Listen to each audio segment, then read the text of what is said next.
Hi everybody, welcome and welcome back to Diamond Painting Lisa.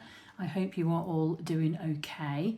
Today's video is another video from my series of videos called Tiny Tips and Tricks. Just to be upfront, these tips are often things I've learned from other creators along the way or other diamond painters. They're not necessarily my ideas, most of them are from other creators and what I've seen on groups, but I just thought I'd do some videos showing these tips and tricks because there are a lot of new diamond painters coming to the community. So today's tiny tip and trick is regarding static drills. It doesn't matter who you order from, what company they're from, you will always or often find that you do get some static in the drills. It's very, very common and it's very easily solved. There's various different methods, people use different methods, but I'm going to show you my favourite method that I use.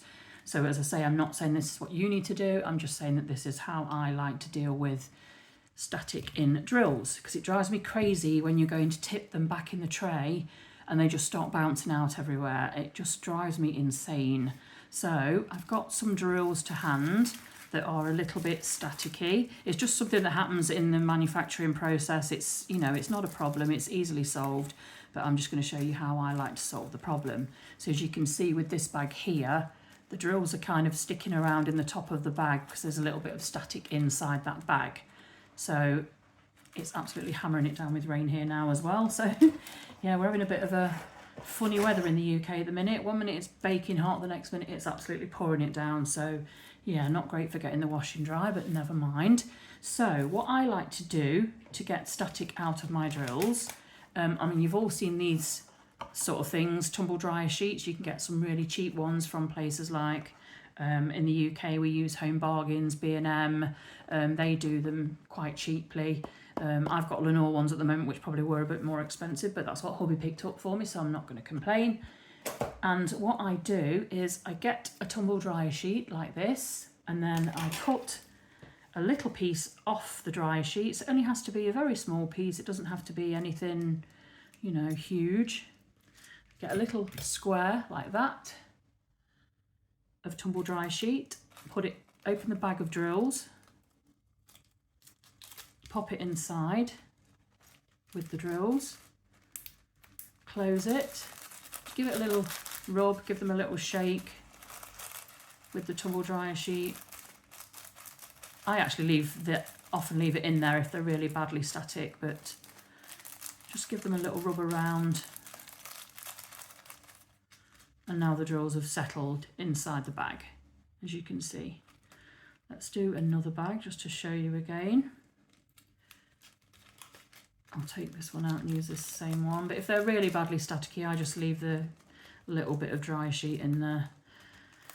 Yeah, we have another one here where the drills are sticking to the bag. I'll just pop that in there.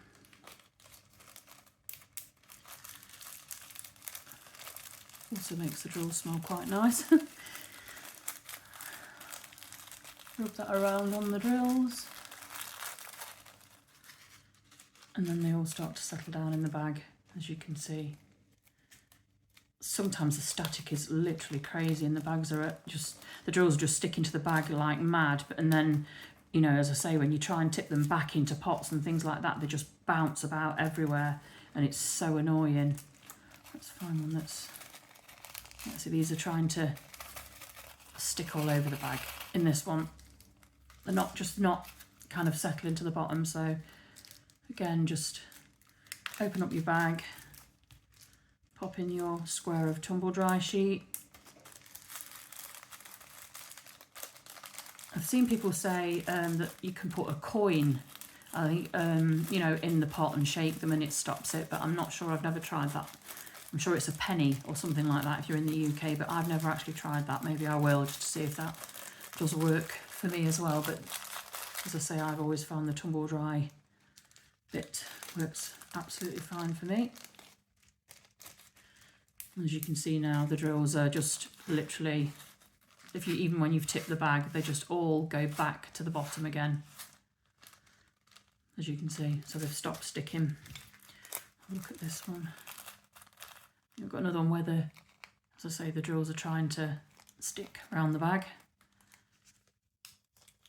pop the tumble dryer sheet square in. 9 times out of 10, it will, you know, just get rid of it straight away. Like I say, sometimes if it's really, really bad or there's loads of drills sticking, I will just leave the little square in there. But yeah, that one's all nice and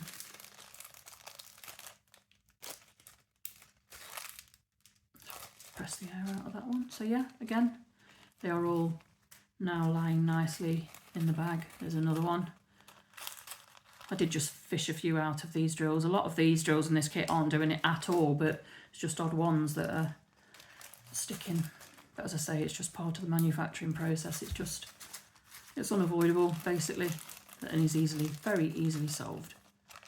So that, as you can see,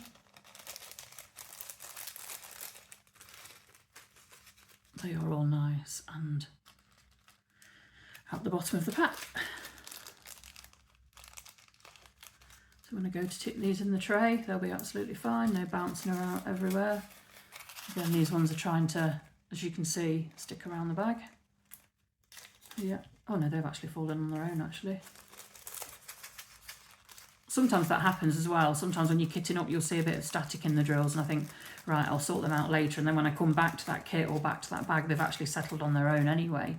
So sometimes they do, but just if they don't, I just keep a tumble dry sheet handy in my little storage box and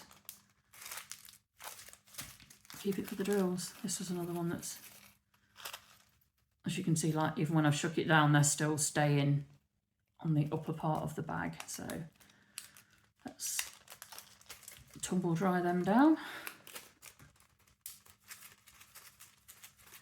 Give it a little shake.